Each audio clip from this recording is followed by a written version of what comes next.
Shaken Wrestling fans, it is Monday, April 21st, and we just finished watching Monday Night Raw, and it is time for our tradition after it, as we always do, gathering here on Mega Powers Radio for the NPR Raw Post Show. I'll be your host for this evening's festivities, Mike Payton, station director here at Mega Powers Radio, and joining me is our usual fantastic cast of characters on this Monday night show. First off, let me introduce the host of Addicted to Anime, which has a very special episode coming up this Sunday. I'll allow him to talk more about it, though. Mr. Stephen Huego. Hey, man. Fucking sick as a dog, but I'm glad to be here. Well, we're glad to have you, dude. Also with us here from the Retro Unlimited Network, long travels to get here, Mr. Miguel Leon. Did you know that Paul Heyman's client, Brock Lesnar, conquered the streak? Really? I'm sorry, could you repeat that and hear you? Paul Heyman's client, Brock Lesnar, conquered the streak. Paul Heyman's client. Yes, Paul Heyman's client, Brock Lesnar. Brock Lesnar conquered the streak. That's the big guy? Yes. Okay, I'm done with it. I'm not going all the way through that. And also with us here, the lead man of SmarkOutMoment.com and the host of the Smack Talk podcast, Mr. Tony Mango. What's shaking, Tony? I got nothing funny to say. I didn't have anything funny to say either, so it's okay. Good, it was fun. I didn't say anything funny either. Well, just to start things off, as we always do, I like to talk about what we took away from this Raw tonight, and I really didn't take away anything. I joked last week after we started, I just went right into our outro music saying that nothing at all happened, but shit, at least we had the return of Evolution. This didn't have crap. I mean, we'll have little talking points we can go into, but completely insignificant Raw, absolutely skippable. So if you're listening to this after the fact, and haven't watched it yet, I should say, you just listen to us. Listen to us talk about it, and you'll be good. Let's go around, get your guys' overall thoughts that you took away from this. Mr. Stephen Huego, why don't you start us off? I actually enjoyed tonight's Raw. I mean, don't get me wrong, there was nothing that stuck out in my mind as must-see, but for what it was worth, it was an enjoyable show. If I had to take one thing away from it, though, it is Bad News Barrett is fucking awesome. Oh, yes. Indeed. All right, let's take it over to Miguel Leon. What did you take away from tonight's Raw? If this Raw had been an old stool 2-hour Raw instead of an old stool. Old stool. Sorry, This Raw was an old stool, if you ask me. Damn it, you beat me to it. Yeah, that was a Freudian slip there. But if this Raw had been an old 2-hour Raw as opposed to the 3-hour Raw, it would have been a fine show. I mean, I enjoyed myself up until the third hour. The first 2 hours were okay, but man, that third hour just fell off a cliff. I feel like we could just make a sound clip of any one of us just saying, man, the first 2 hours were awesome, but the third hour just kind of started to drag. Yeah, that's about right. Or some kind of variation of, if you take this 3-hour show and make it a 2-hour show, it would be a lot better. In fact, when we get to it, I'll pinpoint exactly when the show fell off the cliff for me. All right. Well, let's take it around to Mr. Tony Mango. What did you take away from tonight? Heels are awesome. Everything that WWE says, no, come on, give it a shot. I swear to God, it's entertaining, isn't, and the fans are right. The fans are right? The fans are right about, like, everything. Everything? Yep. As far as what? Give me an example here. All right, well, quick, I'm not going to, go down each segment and all that kind of stuff, but everything like the Divas tonight, they are adamant that, like, no, these are entertaining. Nope. Hornswoggle and that kind of crap. Nope. Fans do not care about that. But you get Bad News Barrett, Cesaro, Daniel Bryan, most over people in the company, it seems right now. The fans dominate all this stuff. And heels are awesome. Uh-oh. Mr. Awesome Piano Man is in the chat room. What's up, Awesome Piano Man, in his ass? Well, to be fair, though, if you ask Jim Ross, there really is no heels in WWE anymore. Jeez, Miguel, way to just, like, no-sell Awesome Piano Man. Yeah. One of our favorite fans. He's back from a long hiatus. And not to downplay Mr. Brian the Brain and Vix in the chat room as well. Shout out to you folks as well. Thanks for showing up and holding things down as well. Reminding everyone out there, we do have a chat room open on the broadcast page in case you are listening to us somewhere else. Go ahead and click the link that brings you to blogtalkradio.com/megapowersradio or megapowersradio.com and go to the broadcast. You'll see a chat room down there. Or later on when we open up the phone lines around 11:30, you will be able to call in using a telephone line or Skype, whichever you prefer. If you want Skype, press the Skype icon at the top of the page. page. And if you want to use the phone, it's area code 760-512-7247. There's another line that I really haven't gotten down yet, but if you see it printed somewhere, it is accessible. Feel free to call on that number as well. Get yourself in line. We'll get you here to get your opinions about tonight's Monday Night Raw or whatever the heck else is going on.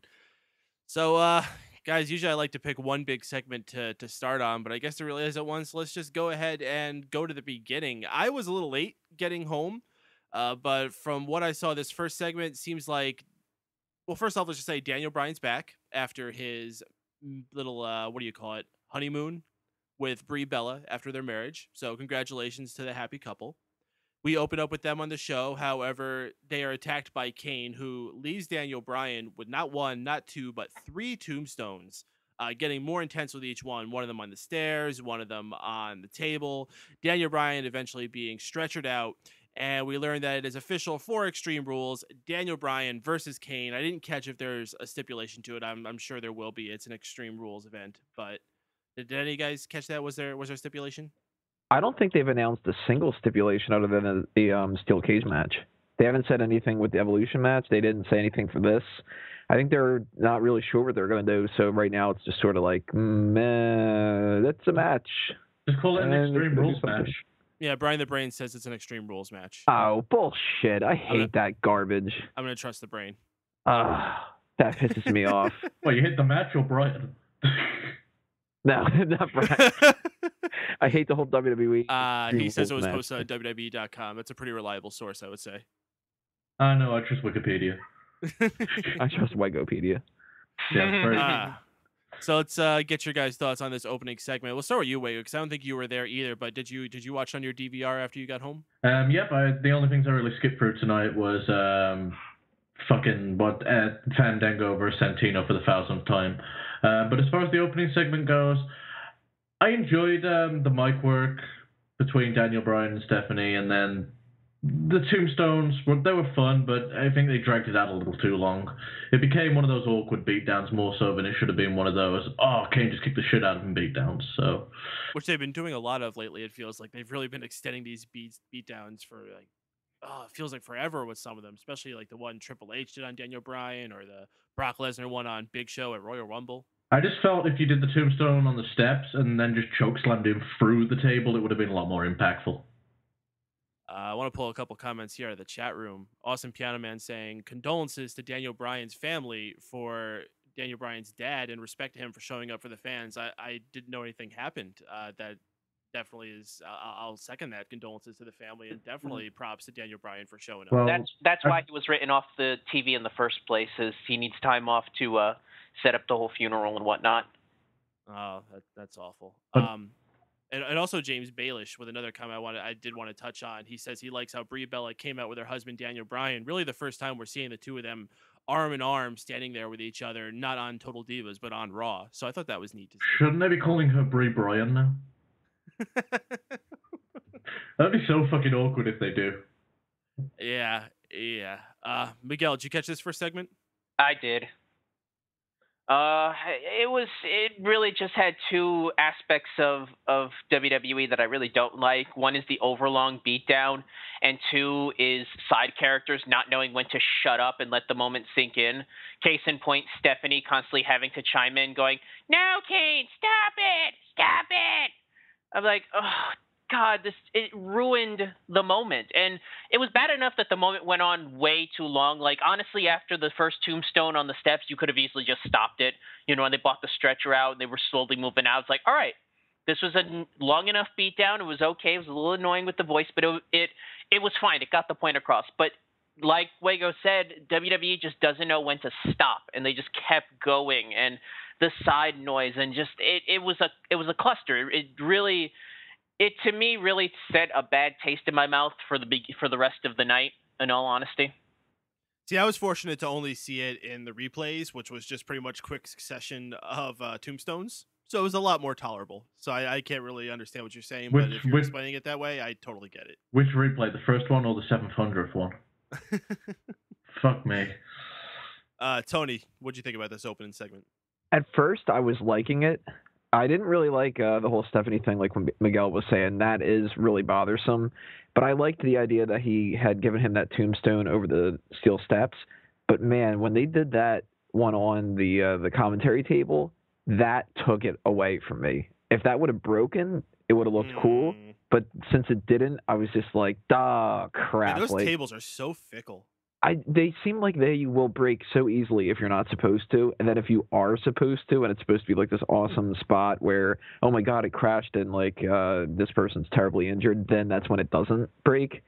And I don't know if that necessarily was like supposed to break or not, but it would look supposed to be. Why else? Right. I mean, it always looks so much better when it breaks. So I mean, I am not somebody who can say, well, if I were there, I would be doing this, because I wouldn't be able to do a damn thing that these people do. But I would think that it would have been so much cooler if Kane would have just said to Bryan, like, look, that was supposed to break and it didn't. So how about I pick you up and give you like as many more as we need to until this breaks. I'll jump the fuck up if I have to break this. That way. That sounds safe. Right. That way it'll be like, all right, Bryan got like 10 fucking tombstones, and the last one that broke it was finally like Kane just said, fuck you, I'm breaking this thing. I don't care what I have to do. That would have looked cooler to me, but, they needed to figure out a way to get these two together, and I guess this is fine. The match will be okay. I think it was in 2010 when Randy Orton and Christian were having their extended feud, and it was 2 pay-per-views in a row where I think the first one, the table gave out way too early when Randy Orton was going to do an RKO on Christian on the table. So it was before he was even able to do the leap. The table just collapsed from underneath the feet. And then the next month's pay-per-view, when he went to do the RKO, he did it, I think it was either 2 or maybe even 3 times on the table, and it didn't break. This is why we need a Spanish announce table. Yeah, I remember back in the 2000s when they used to do that spot. I remember one specifically. It was between, I think it was Triple H and Kurt Angle, where the pedigree. The pedigree on the table, where the table gave out like just as Triple H was just about to jump, so they both kind of collapsed onto each other. I think that wasn't it in the DX RKO match, rated RKO match, where Triple H did that same thing? He was doing a pedigree on the table, and the table gave out, and that's how he retore his quad. Was that? I don't remember if that was it. He either tore his quad doing that spot, or he did it after he gave him the spine buster afterwards. One of the two, but it was that match. I don't know. But, so we didn't get to see a lot from Daniel Bryan tonight. Unfortunate because he wasn't there last week, but certainly under the circumstances, understandable. My only problem with the whole fact that they took this too far, though, is it really does set up to where he really has to win this matchup in Extreme Rules. Because if you give this guy that much of a beating and he ends up losing the matchup, it's going to make him look even worse. Like, it's almost like, all right, they went so far ridiculous with this that he has to. What am I thinking of? It makes more sense for him to lose, because it's not like a John Cena situation where you can DDT somebody on concrete and he can come up and get the pinfall still. I mean, you did 3 tombstones, one on a table that didn't break and the other on steel steps. I mean, it's to the point where if he doesn't have multiple, fractures in his spine, it's going to look ridiculous. It's going to look just unbelievable. And it almost feels like they did it too far, to the point where he has to lose at the pay-per-view coming up. I don't think he can win. That's if we're keeping kayfabe involved. Indeed. Speaking of that, Awesome Piano Man is questioning, how is Kane the number 1 contender all of a sudden? That's easy. He's in with the Triple H Stephanie regime. Well, you see, when you put a mask on, it elevates your ability to wrestle, and that made him a number 1 contender.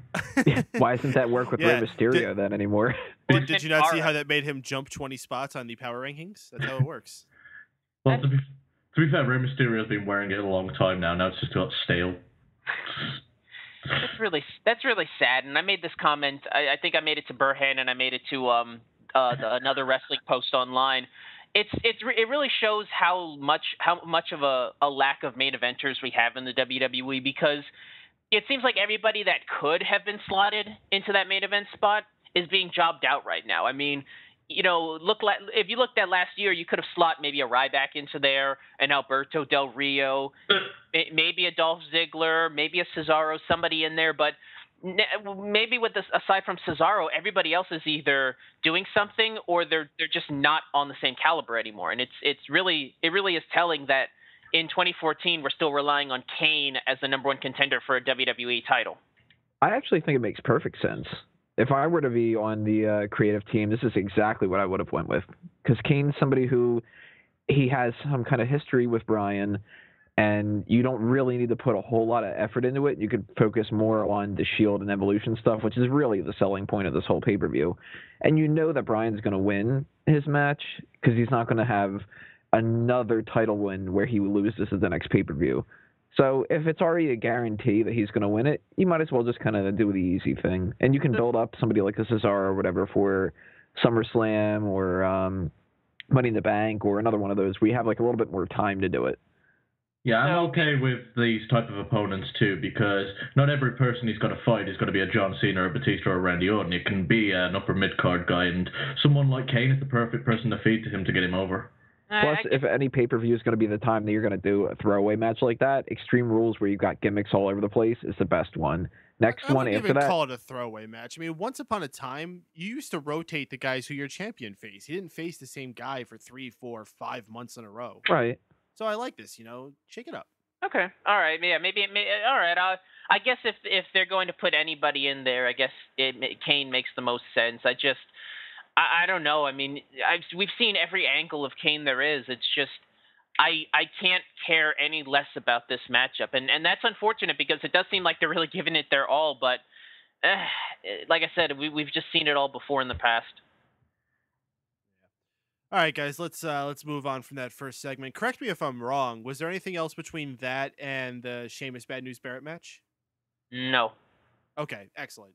So we continued our number one contenders Intercontinental title tournament. The first match we had tonight was between Sheamus and Bad News Barrett, and it was pretty good. I got to say, these two guys who have been wrestling together for years and years and years, going back to when they were wrestling across the pond.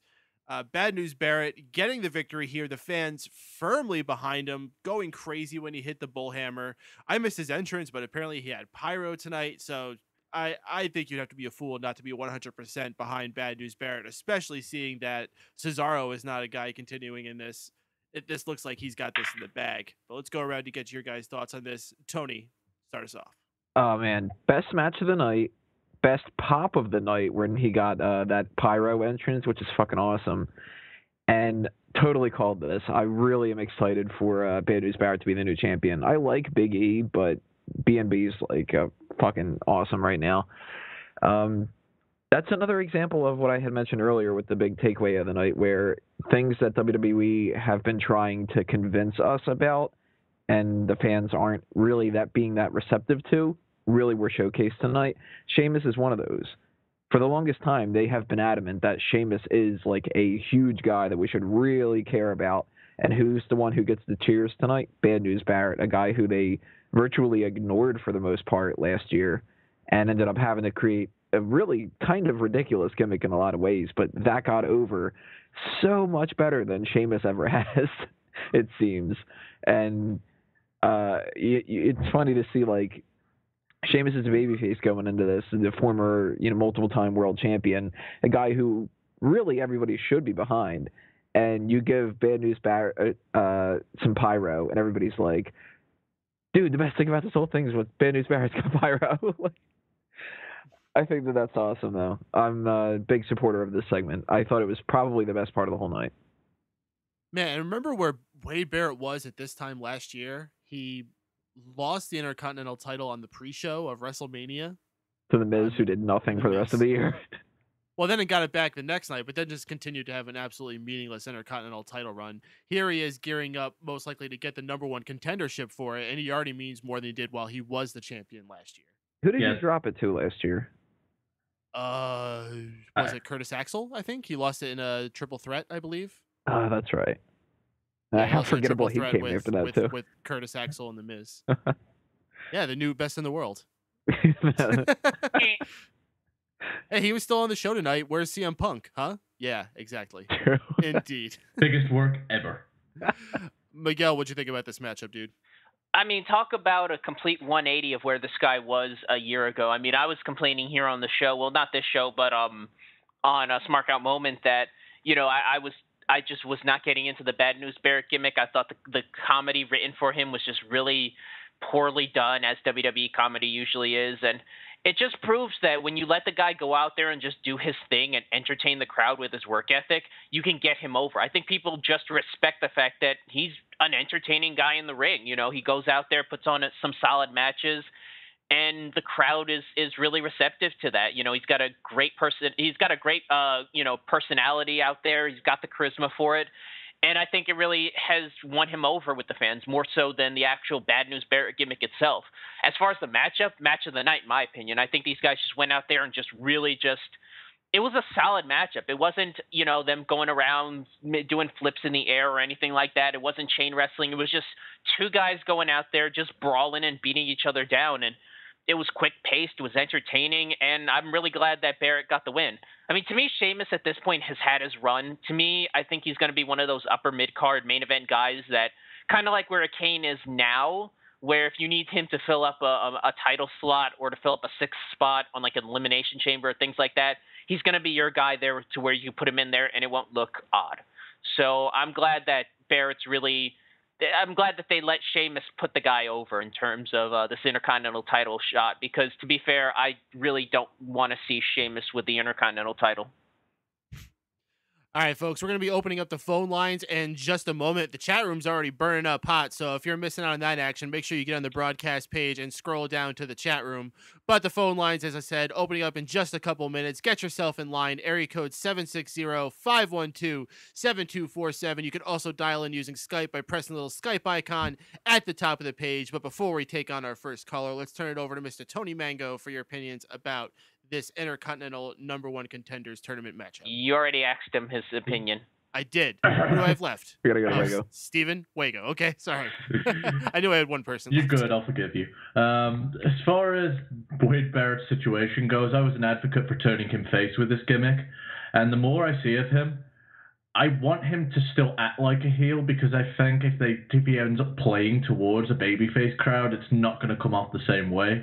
So if he can just continue what he's doing right now and having good matches and pretty much, kind of acting like a tweener role, I'm going to enjoy it. I think he's just a really, really popular tweener, kind of like a Chris Jericho. Not to like doom him to that, but where Chris Jericho was for a lot of his career. So yeah, I'm very happy with the situation Wade Barrett's in right now, and giving him Pyro just added that little extra boom to his entrance. So and am I the only one who's digging the cape? Oh, absolutely! I thought that was awesome. It's unfitting, but at the same time, I really like it. So he's English, of course, it's fitting. Oh, does that mean I get to wear one? Yeah, you sweet. Should be wearing one. That means Tony Mango gets to wear one. I'm going to Photoshop it on you every card now. All right, I'm okay with that. So yeah, I'm all for Wade Barrett, and I hope he wins the IC Championship. All right. Oh, Time Cow is telling us that it is time to open up the phone lines to you listeners. So if you want to get yourself on the show to talk about your opinions about Monday Night Raw tonight, dial in area code 760-512-7247. Also hit the Skype icon at the top of the page. Either one will get you in line. And let's take our first caller on, our good friend from Pittsburgh, Pennsylvania, Mr. JD. What's shaking, JD? Hey guys, happy Monday. How was your Easters? Well, it was pretty lame. I actually was working. I hope it was great for the rest of you guys. I didn't even ask you guys. How was y'all's Easters? Good? Yes? Bad? Awful? Meh. Easter. How was yours, JD? Mine wasn't too bad. I got to go to a bunch with my family, got to see my nieces, so that was real nice. And then we went over to my sister's, and my girlfriend came over, and we had dinner over there with her family, my brother-in-law and his family. It was nice, though. So did you rot your teeth with any candy? No, surprisingly, I did not, believe it or not, this year. I did not do that, believe it or not. Usually, ever since I had a health issue a couple of years ago, I'm peanut butter and Reese's Cup, and I can't do them no more as much as I want to. That is my Achilles heel, and I just unfortunately can't do it no more. Well, oh well. Let's get into Raw, boys. Yeah, tonight, totally. however, like you said tonight, Raw was kind of a bland show.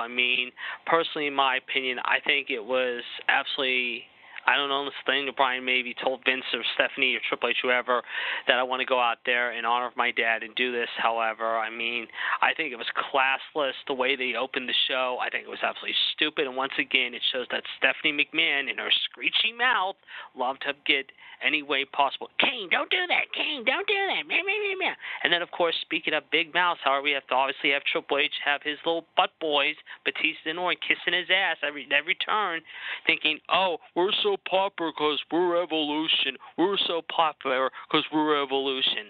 I mean, I would have loved to have seen, once again, Evolution put on their back. But once again, what does Triple H do? Oh, he has to hire his little goons, if you will, the entire locker room, because basically he has a little pussy, and he's afraid to get in the ring with the Shield when it's the time.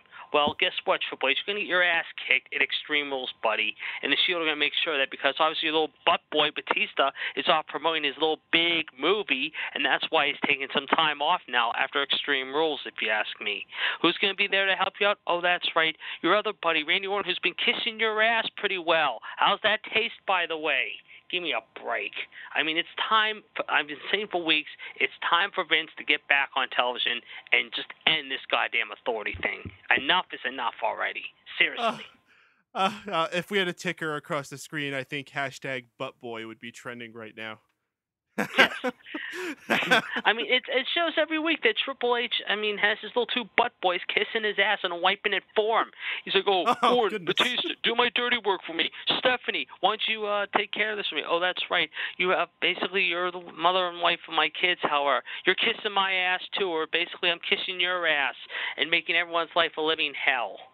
I mean, like I said, this was a bland show tonight. It wasn't a great show as last week, however. I mean, last week, yeah, the end was good, however, but there was really not two big things that came out of tonight that were okay. But other than that, it was just another boring show. I mean, you have this whole Hornswoggle 3MB thing. Oh, please, give me a break. That made me want to vomit. I mean, yeah, it was funny, but it was cheesy, too. It just, I don't know. It wasn't one of the better shows tonight. Hopefully they'll get back on track next week. They got Hugh Jackman coming in St. Louis. I mean, Ziggler obviously said, however, him and I guess Jackman have patched things up, so it'll be interesting to see what happens next week with 1 week to go to Extreme Rules and what the rating will be. But I think tonight they kind of dropped off in the rating, if you ask me. Well, that begs an important question. After this week, they only got one more. With this show, did they make you want to buy Extreme Rules? Well, usually I watch it at the bar. No, I mean, I usually watch it at the bar up the street, the $5 car, which is nice. I can't complain. I watch it with my friends. But if I was purchasing it firsthand, no, I don't think they did enough to sell this. They really didn't. I mean, yeah, it was nice to see Daniel Bryan have the feel-good moment a couple weeks ago. Yes, it was nice to see Daniel Bryan back on TV only for a short time tonight with Brie Bella, and congrats, like you said earlier, to him and Brie. Best of luck to them. But obviously, however, to take him out at the start of the show like they did, however, like I said, I don't know if it was whoever call it was, however, but I think it was a slap in the face to do that to start the show. I really think it was a slap in the face in a lot of ways, and I think people, after seeing that, were just turned off, and that's when they switched over to the channel and said, oh, we got baseball on, we got hockey, we got Dancing with the Stars, we got The Voice, we got all these other shows tonight. I think Raw's ratings are going to go down this week. They really are. Yeah, I wouldn't be surprised. I mean, I don't know how many people are going to tune in specifically to see Hugh Jackman. No offense to him, huge star, but no. People don't watch Raw to see Hugh Jackman. He's just someone who makes the show a little more pleasant. Next week it's not going to be much better. You're exactly right. And plus, they're going to be, speaking of Butt Boys, in Butt Boy Randy Orton's hometown next week. And you know Triple H is obviously going to be kissing his ass real well. Oh, Randy, you have the night off, buddy. You don't have to worry about taking care of Daniel Bryan. Batista's going to take care of him for you. Come on. Bautista, I mean, he hasn't done dick since he came back. All he is a brown noser. That's all he's been since he came back, as a brown noser. And like I said, he's like Orton, backing his nose right into Triple H's hiney, needless to say. And why? Because he's Mr. Hollywood, the new Mr. Hollywood. Well, guess what, Batista? Let's see how your movie does in a couple weeks, buddy. I guarantee you're going to fail on your face, just like you failed ever since you came back. Give me a break. Goodness. JBL. I just called you JBL. JBL. What the fuck? JD. That was great. You're good, bad, and ugly for this week, or you're just your high point, low point. Okay, high point. I would definitely say the Sheamus Barrett match. I would also say RVD and Cesaro. I mean, I would love to have seen Cesaro win, and obviously now we heard, of course, Cesaro and Swagger are going to be taking on each other on SmackDown this week. However, I would say Sheamus and Barrett was the high point. I do like Barrett, like you guys pointed out. I think they've definitely got this gimmick going in the right direction. At least I hope it lasts for a while now. I think he will be the next IC champion because he's just got the crowd with him. The Wyatt thing kind of dropped off a little bit this week, so I kind of give that a negative. But the real negative to me, however, more and more, however, is this Rusev Law. I think this is just dumb every week. It's the same thing. Drago and freaking Lamela from 1985. I wish they would get rid of this gimmick. And another gimmick that's just more cheesy, the whole 3MB Hornswoggle Los Matadores El Torito thing. Dumb. They did a good bit of comedy tonight, and they just could have backed away from that, if you ask me. Chat room, JD Layfield. Got the new Twitter handle like for it. you. All right, Perfect. JD. Thank you so much for calling in as always, bro. Great call. We'll talk to you next week, most likely, man. Definitely. Talk to you guys next Monday. Have a good rest of the week. You too, bro. Have a good night. Thanks. Oh, another fantastic call here on the Raw Post Show. Everyone out there listening, please call in so you too can get in your opinions and see what type of hashtags you can get trending here. Remember, phone number is area code 760-512-7247. You can also hit the Skype icon at the top of the page and get yourselves in line to call into the NPR Raw Post Show here on Mega Powers Radio. Chat room going awesome as well. If you don't get yourselves in there, you're missing out. Awesome Piano Man, Brian the Brain, Joseph Stallman, Vix, and of course our very own Stephen Huego keeping things rocking in there. Let's bring it back to you guys, though. Something that JD was certainly very upset about. The Los Matadores and their little bull El Torito Olé! taking on three-man band, which I guess we'll call the 3.5-man band now. No. With It's it is. Hornswoggle. It's still the 3-man band? They still got 3 members? Because I only remember seeing 2 out there. I think the other one was just standing ringside. I don't think he was actually involved in the match. You are right, but 3-man band was there. Yeah, because I remember JBL made a comment. He was like, "This is a 5-man tag team matchup." It's like 2.5 versus 2.5. Yeah. What a freaking mess. First off, they did this on SmackDown already, which they're making a big habit of. If a match happens on SmackDown, you're very likely to see it happen on Raw the upcoming day. Oh, pardon me. 2 of them. This was dumb. Dumb. Just like that. Dum. Tony, what did you think about our midget match? It's dumb. I mean, it really was so terrible. I unfortunately had to do the SmackDown coverage for SmartOut Moment this week, and it's the first episode of SmackDown that I've watched in maybe a year or 2. And god damn it, is that an awful show now.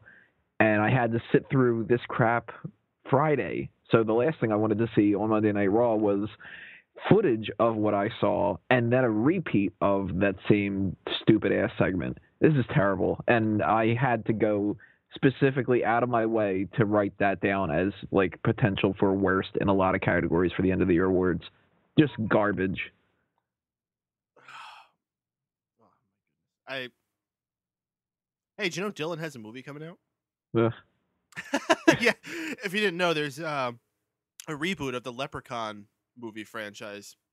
Yeah, they're going to start with Leprechaun Origins, starring Dylan as the Leprechaun. It would be great a byline, like like the other movies. They would sell a movie just by the poster saying Schwarzenegger on top and all that. This just has like Dylan. Nobody goes to see the fucking movie. If you want to put him in a horror movie and do some kind of a reboot or like that, fuck it. You know what's amazing? The movie is rated R. Really? So I really think they are going to be taking a horror approach to it. My God, just make him play fucking Jason or something. Wasn't tonight enough of a fucking horror film? Miguel, why don't you take over telling us about this Battle of the Minis? Does this mean that Dylan's a heel now? I don't know. Does he have heels? I mean, I'm kind of seeing it. Like, am I supposed to be booing 3MB? Or they're heels, isn't it? I never understood what they were. Yeah. Remember when back when the Shield was still like big heels, 3-man band came out and challenged him and almost had like a little bit of a babyface turn? We already know what they are. They're the 3-man band.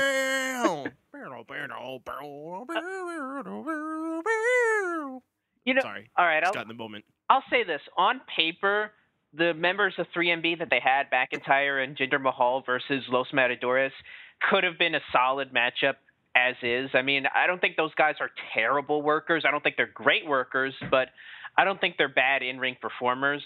I do think they focused way too much on the whole, Torito versus Hornswoggle thing, which, I didn't see the SmackDown bit, so I didn't hate this segment as much. I kind of chuckled at the whole one-off gimmick of them fighting each other, but the fact that you're saying that they did this multiple times before, I could see how that would grate on people's minds.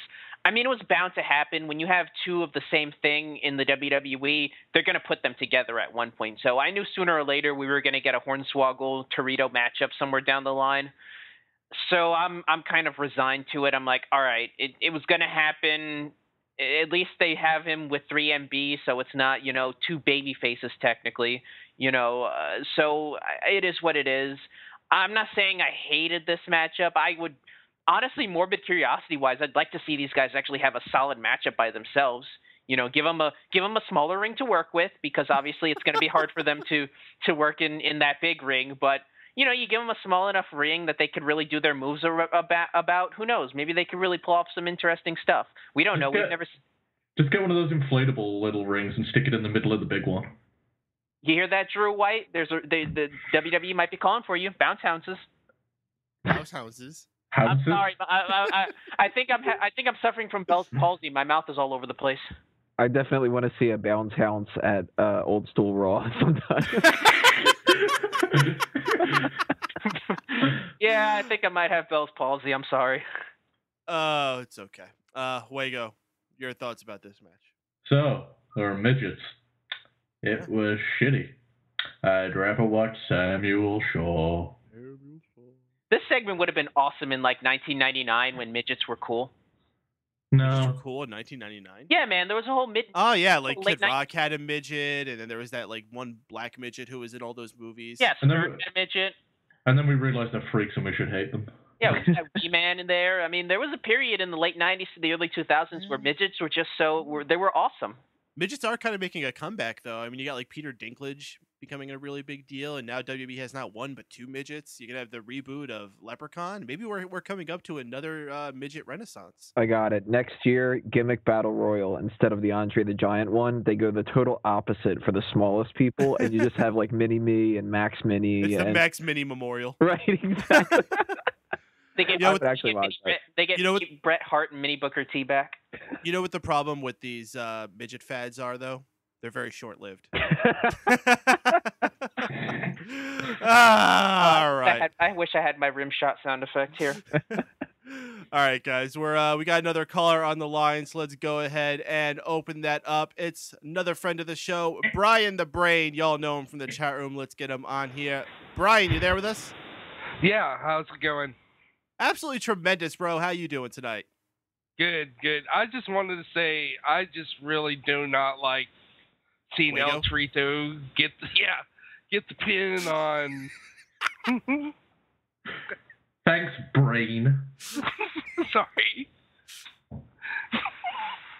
Go ahead. You don't like El Torito? I don't like him getting the pin on a full-size wrestler. I think they should do like they do in the Divas, when it's Divas and guys. It should be in and out like that same thing. If they're gonna do it, just have El Torito and Dylan in a match, and Hornswoggle, in a match, 1-on-1, Extreme Rules, make it a tables match. Let's see what they can do with something like that. Shout out to Pizza Rolls. Just saying. Yeah. Chat room's asking for shout outs to Pizza Rolls. I love Pizza Rolls. Pizza Rolls. Good.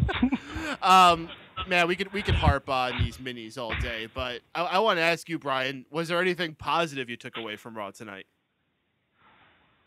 Long silence. Jeez. Not really. Just mainly, I did like the Sheamus Barrett match. Other than that, Wyatt's promo at the end was really good, but just overall, it was not the best of Raws. So, were you any more excited for Extreme Rules by this? Not really, but I'm gonna watch anyways. I got network, so you know. True that. One thing we've certainly seen them at least trying to do this last month is they're introducing a lot of new people. Do you feel like anyone got a little bit of a rise tonight, and you're more looking forward to them now than you were last week? Just Rusev, but I like him. I like that old school Felix guy. See, people like him.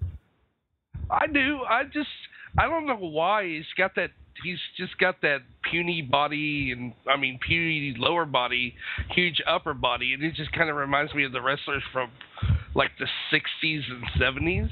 Mm-hmm.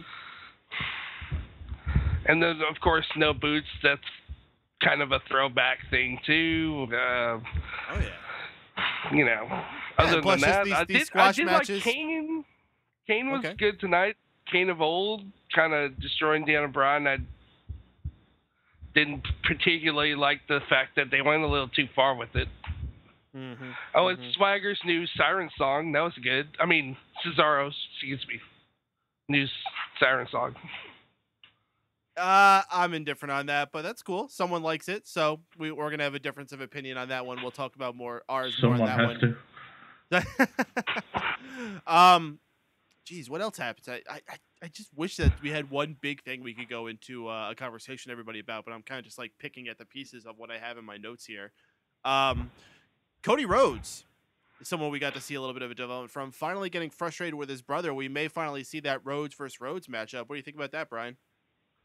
I've been waiting for it. I was hoping it'd happen at WrestleMania, not at SummerSlam. I'm guessing that's what they're pushing for now, but that'll probably be where the blow off is. Yeah, I really don't. It's sad because it's like they brought them back and they were really good, and now it seems like they just dropped them by the wayside. Mm-hmm. I really do not like when they do that with really great wrestlers like Cody Rhodes and, Goldust. They're really good, and they're a lot better than what they're making them out to be right now. Awesome. Piano Man's like, oh, so Peyton starts asking, so what'd you think of WrestleMania a few weeks ago? Yeah, that's pretty much where I'm at. Not a lot from this week's Raw, not a lot from last week's Raw. I feel bad. I wish I had more for you guys. But all right, Brian, let's cut to the chase then. Your high point, low point for tonight's Raw. Sheamus versus Barrett was high point. Low point was that the Santino and Emma kissing Cobras. Oh, horrible. Horrible. Absolutely. All right, Brian. Thanks a lot for calling as always, man. We'll see you in the chat room and talk to you next week, probably. All right. Have a good night, bro. All right. Another fantastic call. People, if you're listening out there, please continue calling in. Wago, never mind him. He's an asshole. He does not represent the opinions of everyone here at Mega Powers Radio. I love all you listeners. Please call in. Give your opinions about tonight's Raw and whatever the heck else is going on in the current state of WWE. Please do not call in to talk about TNA or Global Force Wrestling or any of that crap, though, because we're not going to talk about it. I might. No, you won't. Okay. Area code 760-512-7247 is the number to do that, or use Skype by clicking the little icon up there. And of course, the chat room is rolling nicely. Let's continue the conversation with us panelists here, though. We were last talking about the midgets. I think we're done with that, though. Let's move on to the segment where we had Evolution and The Shield. Evolution is out first. Triple H talking like he has a little bit of laryngitis, or maybe he was screaming a bit over the weekend. I don't know, but he did not sound well. But props to him coming out there and still doing the job. They showed a neat little video package showing the past of Evolution and the dominance they used to have. I guess if you're more nostalgic of Evolution, it would mean more to you. But since I wasn't really watching at the time, it was just kind of meh. I always thought Triple H looked terrible at that point in his career. He looked very puffy and lumpy. And young Batista and Randy Orton, they just look like pretty boys. Not that they don't still, but I don't know. It only got interesting when the Shield finally came out and started challenging them. The thing that I thought was really cool is that Seth Rollins was really kind of the major mouthpiece here, even kind of a point where it was just like, cool it, Dean. I got this. Really like setting up Dean Ambrose as like the bad boy who's temperamental and needs to be held back, while Seth Rollins is the smooth lead talker. And of course, then inserts Roman Reigns, who's the brute, saying, well, here's what's going to happen. We're going to come up there and either you're going to fight us or you're going to run like cowards. Shield begins walking up. However, Triple H pulls out the ace in his back pocket by bringing out all the other people who were involved in that 11-on-3 match last week. Rusev, Fandango, Ryback, whoever the heck else was there. And that sets that all away from there. I don't think anything else happened in this. I think that was pretty much the end of the segment. Anyone correct me on that? Nah, I think It's a that's where it no. ended. Yeah, it pretty much just ended there. But we do have Evolution versus the Shield set for Extreme Rules. I'm pretty excited for that matchup. I gotta say right now, that's the number one thing I'm looking forward to at Extreme Rules. And hell, I'm already paying for the network, so there's no reason not to be watching it. So yeah, I'll be definitely tuning in for this match, if nothing else. Tony? Definitely the huge selling point for this pay-per-view or special event or whatever the fuck you want to end up calling it now. And I'm excited about it too. I think it's going to be really good. This segment, it had its positives and negatives. I totally agree with you about Seth Rollins too. He was surprisingly good on the mic tonight. He's not really the mic guy, and he seems like he's making a lot of leaps and bounds. But I gotta disagree with one thing. He's definitely not the smooth talker. That's clearly Roman Reigns. What's up, baby Okay. girl? Well, in the case of Dean Ambrose, he's Seth Rollins is definitely not the titty master. So I like where they're going with the Shield babyface turn. I think that they're hitting a lot of positives here. It was weird with Triple H having lost his voice because that really didn't seem as intimidating as it should have been. And I didn't like how they ended this necessarily with him just repeating the same line as before. Because, I mean, certain things are kind of intimidating when you say them, and catchphrases can be, like a really good way to, like, assert your dominance and whatever. But that catchphrase that they're doing now of the whole you, like, adapt or you die, that's evolution kind of thing, it just kind of feels a little bit more like the pun that you would put on a video package, like the text that flies to the screen. Sounds like something they would say in Game of Thrones. Maybe, yeah. Something that's just, I mean, I can't fault them for doing like puns and stuff like that. I'm totally guilty of doing that as much as I can, but that's not the way to end a segment to me, especially when you've already done it. So that needed a little bit more oomph behind it.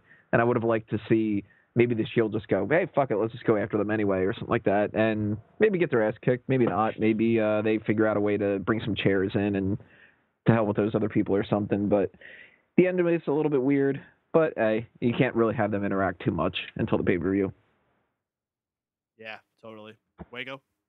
I really liked this segment, other than Seth Rollins. I felt rambled and went on a bit too long and stumbled over the same points a lot. Triple H's voice, I don't know what the fuck was up with him. I guess he's got a sore throat or something. Dean Ambrose sounded great, and Roman Reigns is doing well in his role where he just says the minimum and then lets his actions speak louder. So I enjoyed the segment, but I'm with Tony where I think it could have needed a bit more oomph. Maybe they brought some chairs out and cracked a couple of guys that ran down the ramp, and then Evolution backed off. But overall, it wasn't a bad segment. It's the only match that I'm invested in. Well, I was going to bring it over to Miguel now, but I guess I got to give the chat room what they want. Wago, keep talking. Okay, so I have a mallet, and it's like a gavel, but it's better because it's a mallet. And this mallet, I'm actually going to engrave at work, and I'm going to have depressing news. Wago on it. All right, Miguel. Tonight, the role of Triple H will be played by John Laurinaitis. Nah, to be fair, I zoned out through this segment. I mean, for the last few weeks, Triple H segments have kind of just been very blasé. They kind of just bleed into each other. So I wasn't paying attention to this segment too much. I did catch some of the stuff that was being said. I caught Dean Ambrose's bit. I completely zoned out on Seth Rollins' bit and came back around Roman Reigns'. But, I mean, I think the one thing you take away from this is it's been, 2 years now that the Shield have been around for the most part. And, 1.5, not 2 years. All right, we'll say that. But, I mean, these guys still to this day have been booked as the top guys. And the fact that they're headlining against what are arguably three of the biggest stars in the company, Triple H, Batista, and Orton, I think really shows a lot. And I think the fact that they are giving all these guys equal mic time, they're really showing off the skills of all these guys in the ring. These guys are going to be big stars coming out of this. I mean, these guys are going to be main eventers no matter what happens. I hope that once they get into their single spots that the WWE can keep up the momentum. But, I mean, these guys are bona fide, show sellers, in my opinion. And I think this matchup is going to be the segment that really carries that over the most. Because I think Evolution's really going to put these guys over at the end of the day. All right, so I got two questions I plucked out of the chat room earlier, both of them from a Mr. James Baelish. He asks first, what did you guys think of the Evolution promo video that we got there. Tony, why don't you go first? All right. Well, I wasn't watching when Evolution was really full steam either. I know that you had mentioned that before. So that's something where there's no real like nostalgia factor for me.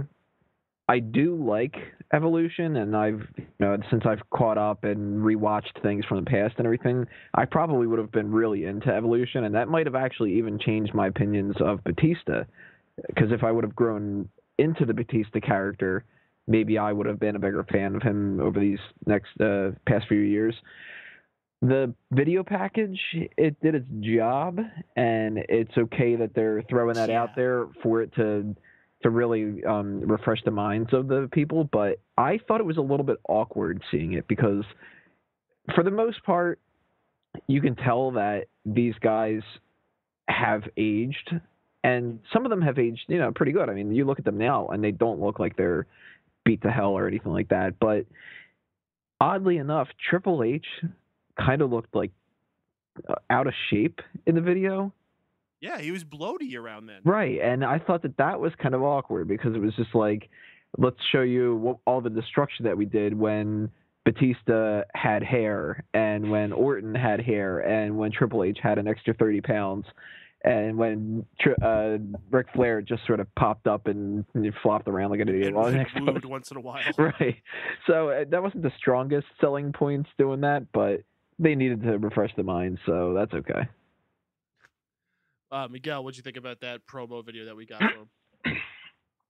Sorry about that. I didn't mean to cough halfway through your introduction.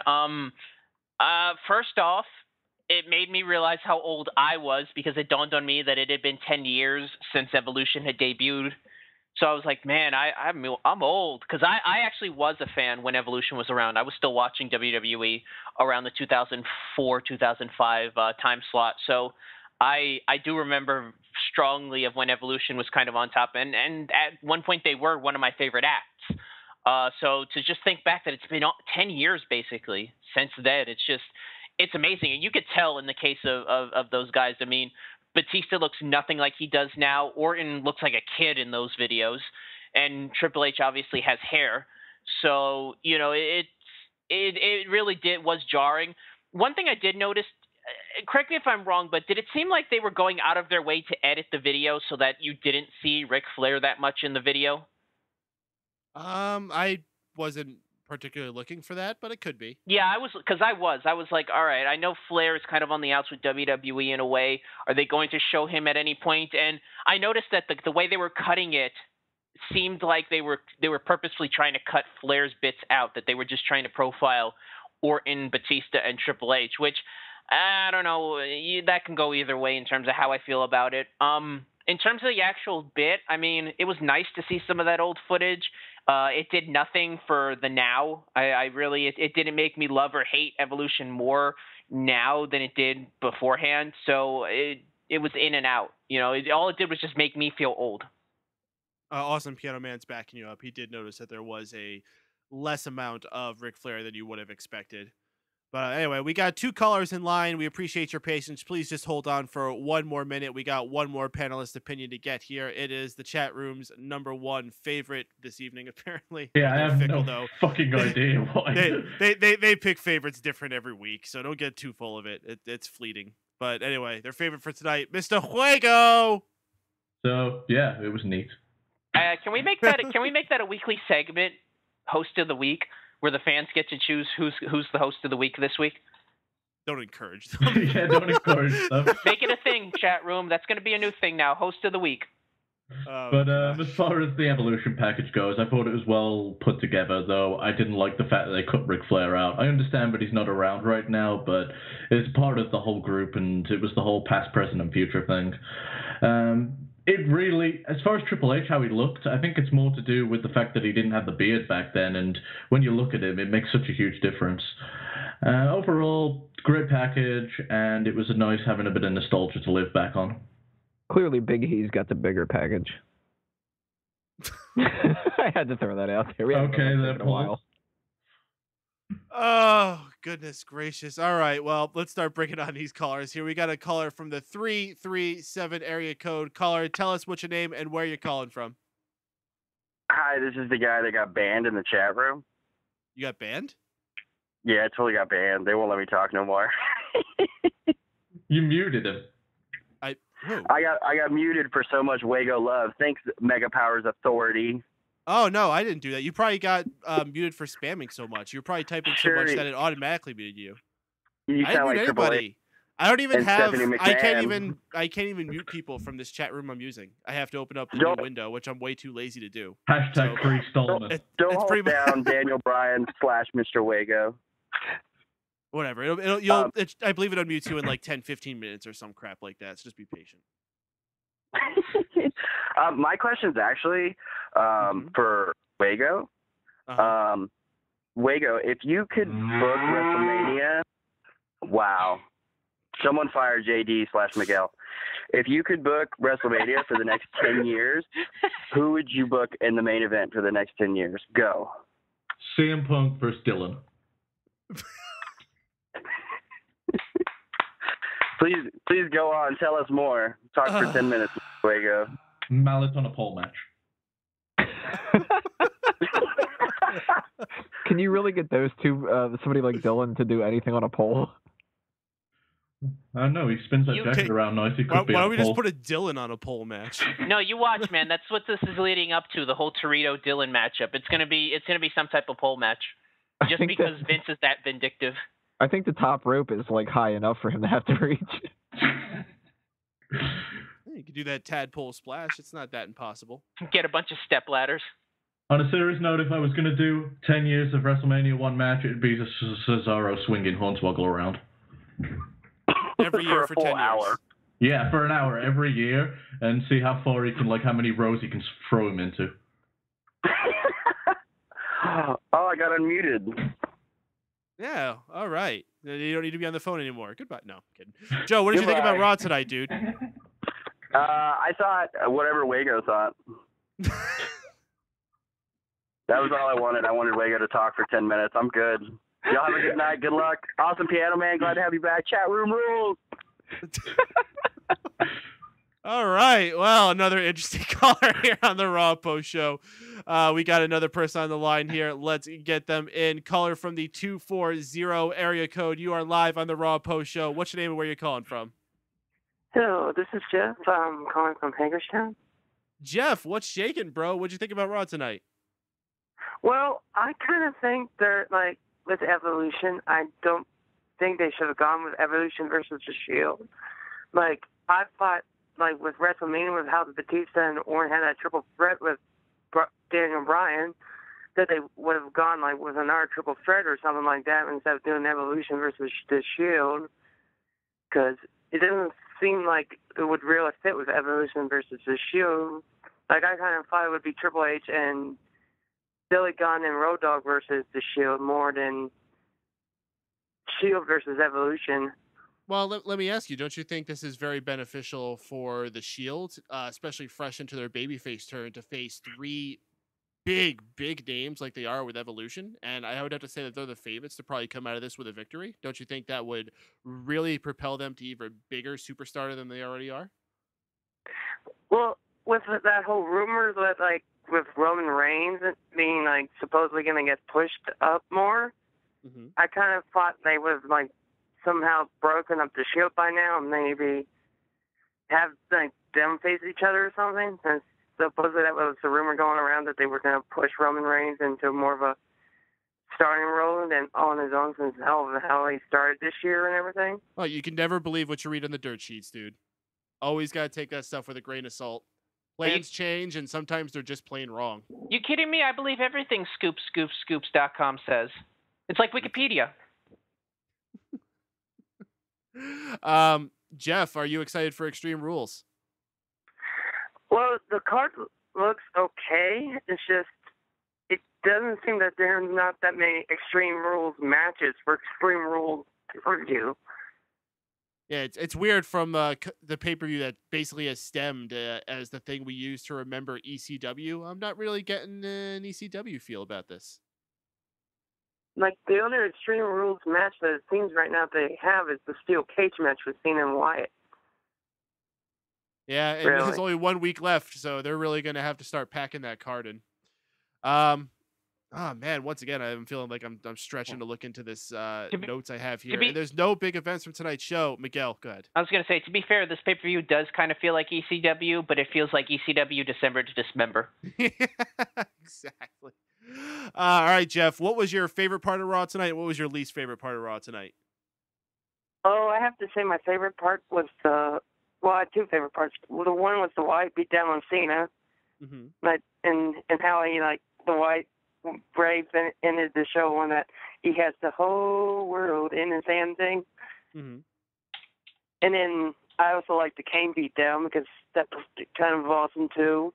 Seeing him just tombstone Brian like 3 times. Mm-hmm. And then I guess my least favorite part was probably like the whole Emma getting the snake cobra, like Pink's cobra thing Oof. and everything. And that whole match just came to seem like a waste of Raw space since they keep doing it over and over again. Nothing different at all with this storyline with Santino and Emma. Same shtick over and over with seemingly no direction. So I don't know what hopes they have for that poor girl Emma, but apparently it's not very high. But yeah. I do have to say Paige is looking very well as a female wrestler there, and looks like actually she has more talent than most of the Diva roster they have right now. I would absolutely be inclined to agree, and I think she is smoking, which is certainly an opinion I think a lot of people share. All right, Jeff, thanks for calling in, bro. We're going to return to the panel discussion on this. Great call tonight. We'll talk to you another time, bro. Thank you. Have a good night. Have a good night, bro. All right, another good call here on the Raw Post Show on Mega Powers Radio. Everyone out there listening, please feel free to call in. We're getting a good number of callers in. Let's keep the ball rolling with that. Area code 760-512-7247 is a number to get yourselves in line. You can also use the Skype icon at the top of the page if you prefer to use that. And of course, the chat room is popping as always. Awesome Piano Man, Brian the Brain, Joseph Stallman, Vix, and our very own Stephen Huego, keeping things popping heavy in there. I can't even keep up with the chat room right now. You guys just keep dropping more and more jokes. It's probably funnier than half the things I'm saying right now. Nothing new there. All right. So I had 2 questions I was pulling earlier from Mr. James Baelish, and I'll bring this other one up really quick. His other one is, who are you guys rooting for at Extreme Rules? Are you a Shield guy or are you an Evolution guy? And I'll answer that one first, and I'm going to go ahead and say I am 100% a Shield guy. I like Triple H. He was a guy I grew up with, but not with Evolution. I was a DX guy. Evolution was in that awkward period of when I was in high school and not watching wrestling at all because I was too cool for it, I guess, or whatever it was. So I don't really have any attachment to it. I mean, yeah, I like Triple H, I like Ric Flair, I like Batista and Randy Orton, but this unit itself has no meaning to me. Not in a 2004 sense, and even less so in a 2013 sense. So that's where I'll lay on that. Tony? I'm 100% a Shield guy. However, I'm rooting for Evolution here. And that's Really? because I think that if you give the Shield the win here, there's nowhere to go. If you give it to Evolution, you have them screw the Shield out of the victory, you can drag this on for 2 to 3 more pay-per-views. And not just to drag it on, because obviously if you're dragging it just for the sake of it, that's not going to be good. But I think that people will still be really into it because they're going to want to see the Shield get some kind of a payback on them. And maybe you can build it up to a War Games match like everybody's saying. Maybe you just have 3 separate matches and you really put a lot of focus on each guy. I don't know what necessarily you can do, but I think you need to build a little bit more before you give Shield the victory. Wago? I am a Shield guy, but I'm with Tony where I think Evolution needs to win. All 3 guys are coming off losses at WrestleMania, while the Shield won't really take much damage in a defeat. So if you give the Evolution the win via dastardly means, even if it's a Ric Flair returning, since people want him back in the fold, I think from there on in you can build the feud all the way up to SummerSlam and have the blow off there. Miguel? I'm rooting for the Shield. I hate to sound like JD, but I'm just sick and tired of the whole Orton-Batista dynamic and Triple H as well. I think they've just... I like them as I'm big fans of theirs, going back to when they were first in Evolution, but I'm bored. I need something new. So, I'm gonna root for the Hounds of Justice. I think those guys still have a lot of heat going for them. I haven't gotten tired of their shtick yet. Now that they're baby faces, it seems like they've been completely reinvented. So I want to see where this goes. I mean, my only real issue is if they come out of this on top, where do they go from here except splitting? I mean, once you beat Triple H, the COO, there's no real other place you can go except for maybe getting the WWE title and maybe going Freebird with it. I think there is some serious unfinished business with the Wyatt family, actually. You think that there's still money in that? Oh, absolutely. I guess that's an angle to go towards. I guess you're right on that regard. I mean, that was so rushed and happened so quickly, and I think they need to have something that's much bigger than just a regular 3-on-3 match. I'm not saying war games, but some type of thing that has more of a warfare feel to it. Maybe another TLC matchup, or maybe a 6-man cell match? Sure. Yeah, either of those could work. Mallet on a pole? I'm just saying. Dylan on a pole match, perhaps. No. Let's move on then to the next matchup we had. It was a tag team match featuring the tag team champions, the Usos and the Brotherhood, Cody Rhodes and Goldust. We were fortunate to have Ryback on commentary. The Usos get the victory on this. Cody Rhodes, not happy with the Usos getting that victory, begins to show his frustration, pushing Goldust away and walking out, allowing Ryback to attack the Usos while they had their backs turned toward them. Things certainly heating up even more so in the tag division. I'm happy to see that. Ryback, I don't know if it's a team I'm certainly going to get behind that all that much, but that's okay. I think they're a filler tag team we could have go against the Usos for Extreme Rules, since, as we were saying before, this is a filler pay-per-view. However, I think the big thing that we're seeing is finally the split of the Brotherhood, and we may finally see that Rhodes versus Rhodes matchup. Hard to believe, though, that Cody is going to be the heel going into it from what we're seeing, although I guess that remains to happen. But go around and get your guys' opinions on that. Wago? I really don't care for this feud, and I think it's like they was halfway in, but it looked like that they was going to do it towards WrestleMania, and then that never amounted to anything. And now they've been so far out of the product that I really have no idea when they last wrestled outside of this tag match. So it's just saying, I'm glad they're doing something with them. It's just they've had no build to it for so long now that it's lackluster to me. I don't really care.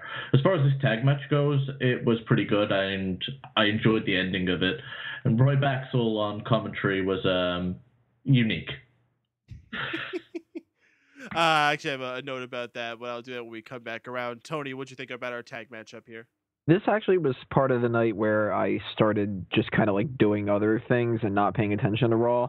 So I actually didn't even know that they teased a split between the two of them at all. That's wow, much. You missed it. We've been waiting for this for so long, and you missed it. I completely missed it. I heard Ryback spit a bunch of nonsense on commentary, and you know what the crazy thing is that I called it when they were coming out too, because I thought it was really weird that they were facing the Usos, which of course would be a babyface on babyface setup. Why else would you do that if there wasn't something funky that was going to happen there? And I didn't even think twice about it. It was just kind of like, what's the match happening now? It's these guys. All right, well, Usos are going to win. And I'm not going to listen to this crap that Ryback is saying. Like, why would you think, Brotherhood, a babyface tag team, would be just so uneventfully fed to the Usos? Wait, didn't they win a number one contenders matchup a couple weeks back? I think maybe on either a SmackDown or a main event. I remember hearing something about that. Maybe it like disappeared the same way that Christian's number one contendership thing. So if it isn't a tournament, it doesn't matter. Yeah, besides, every match they announce for a SmackDown or main event, they end up redoing it, like changing up anyway. So fuck if they're going to remember the actual stipulations of them. I don't like the idea that they're materializing this feud now. I mean, everybody kind of wanted to see it at WrestleMania and nowhere else. And if we get it for like Payback, who the fuck's going to care? Miguel, what'd you think about the tag match? The tag match itself was fine, but it's kind of lather, rinse, repeat in terms of the Brotherhood versus the Usos. I mean, they had a great matchup. They always have a great matchup, so I can't really say anything new about it. In terms of Ryback and Curtis Axel on commentary, I didn't even notice the difference between either one. I was kind of doing stuff on the computer at the time, so to me it was just like some type of white noise. You know, one person would say something, another person would say the other, and it was all interchangeable nonsense. It was just nothing.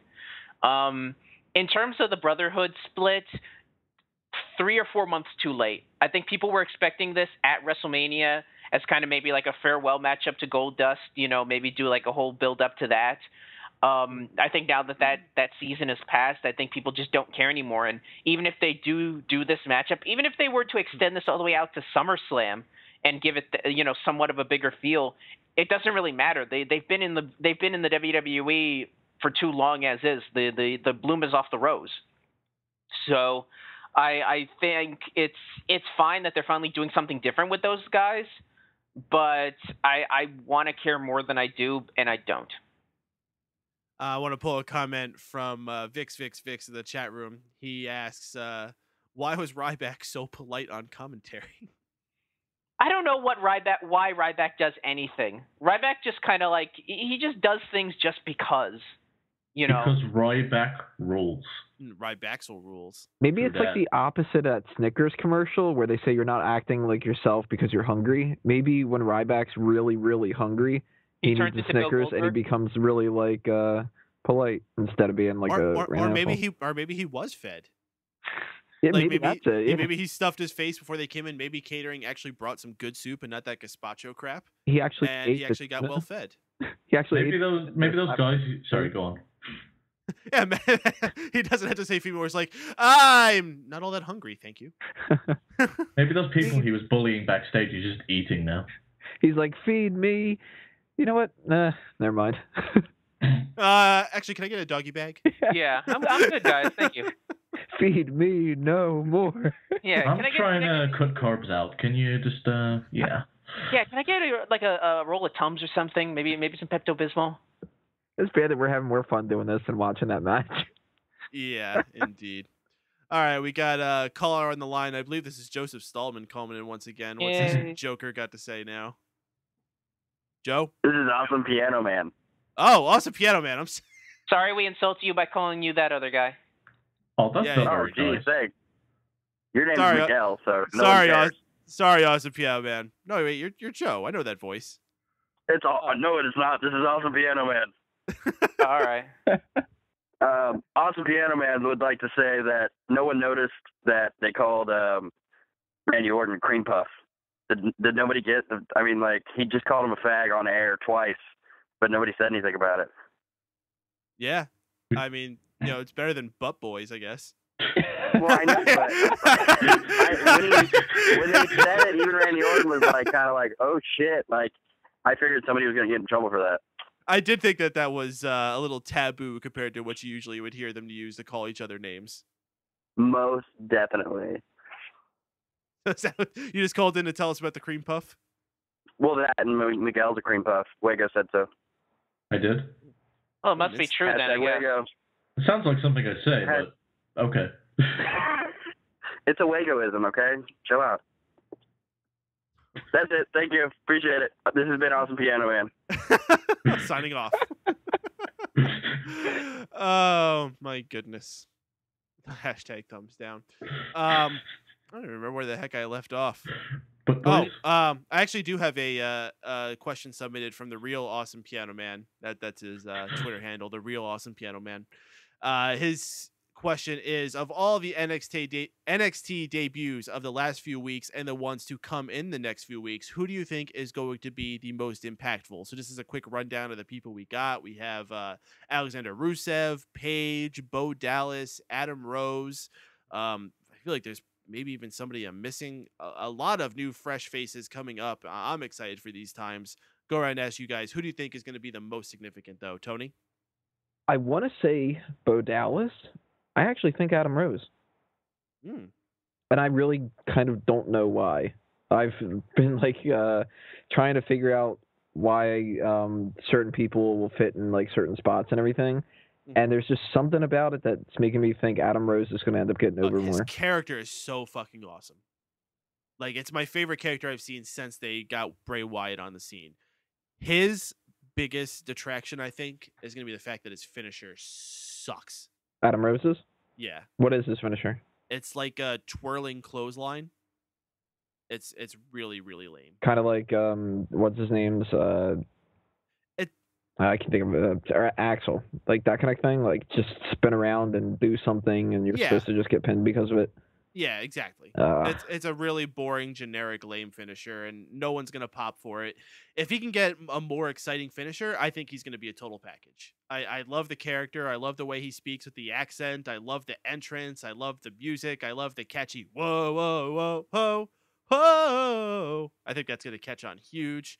So I would agree. I think that's going to be certainly a big player going forward. Wago, who do you think is going to be the most significant, though? Paige. I think Bo Dallas is going to have a hard time finding his place when he first comes in because whilst there's 3 hours of Raw, there's only so many interesting storylines that WWE puts thoughts into. So I think he's going to get lost in the shuffle, and so same goes for Adam Rose. Rusev's going to be fine as long as they're still high on him and giving him squash matches, though I think he's eventually going to fizzle out too. So I think as far as people who've got longevity, it goes to Paige. Miguel? You know what? The smark in me wants to say Bo Dallas just because I really dig those Bo Leave promos. But I'm going to say in terms of the male performers, I think Bo Dallas does have the most potential because to me, Rusev just seems like one of those guys that as soon as WWE even drops any sort of attention towards him, he's going to end up being a comedy character with Santino, and I think I might have said that before. Adam Rose to me is too one-dimensional. He might end up in that comedy character, one-note joke kind of setup. Who else is on there in terms of male performers? Let's see, Adam Rose, Bo Dallas, Alexander Rusev. That's really about it. That's really about it.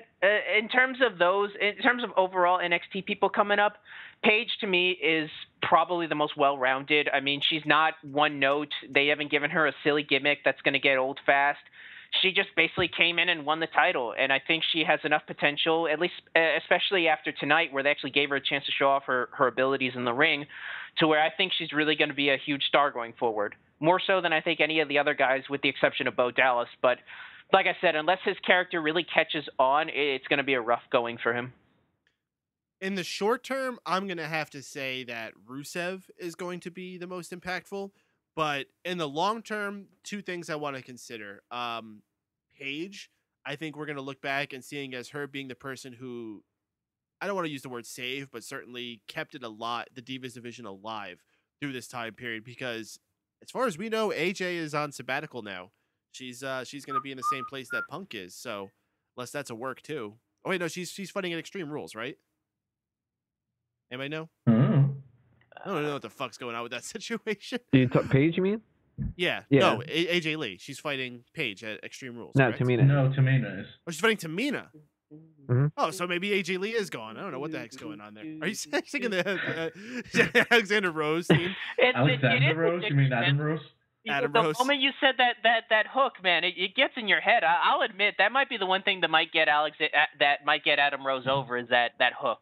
And you know what the sad thing is? The very first week he came out, it was with a different song that was actually better, but it was some like licensed song, so they couldn't keep using it. What was it called? I might have to find that song. Oh, I don't remember. It's from some new band, some newfangled band that the kids are listening to. I'll have to look it up. But it was pretty cool. I remember the first time I saw that entrance, I just flipped out. It was amazing. And then when they had this new song come out, I was like, oh, it's different. I don't like it, but it's growing on me. And I definitely think it's going to be something the crowd sings along with them in the future. But as I was saying, also, as far as the male performers go, I think the long-term person is going to be Bo Dallas. I don't think he's going to grow to be any kind of main event player, but I think he can certainly be a solid mid-card guy, someone who could carry the Intercontinental title division for a number of years. Yeah, if you can just work on like not being fucking ugly, that'd be great. Just get a blue dot in his face whenever he's wrestling. Yeah, We got the technology where we can have it move around fast enough, right? We got that. Yeah, we can team him up with Christian. Let's see. We had our first of 2 Divas matches this evening. It seemed like we're getting a lot of double Divas matches lately. This one was between Layla, the new love interest of Fandango, and Emma. And this was a complete waste of time. Emma wins, not with the Emma lock, but with her cobra of her own, a pink cobra she pulls out of her boots, hits Layla with it, goes for the pin. Her and Santino continue being awkward, and that was that. I don't know what Emma's deal is. I don't know who her major opponent is. And that's that. So, Tony. Man, Layla's not working out with Fandango, and Emma's just not working out. This is just terrible. That's it? Yeah, I can't really express how stupid this is. This is just bad. One of the worst debuts they've had of this NXT generation, I have to say. If not the absolute worst. You know what? Maybe I would be okay with Emma if she wasn't playing that character and doing that little dance Oh, no. thing. You know what? I have nothing against Emma the girl. I think she can be an excellent performer. She's kind of cute, I guess. But the character and the whole package and the story that they're doing with here, just dumb. Are you not Emma-tained? That annoying Ooh. theme song that they have her coming out to and the bubbles and stuff. I mean, it almost sort of feels to me like they took some things that should have gone with Bailey and gave it to Emma.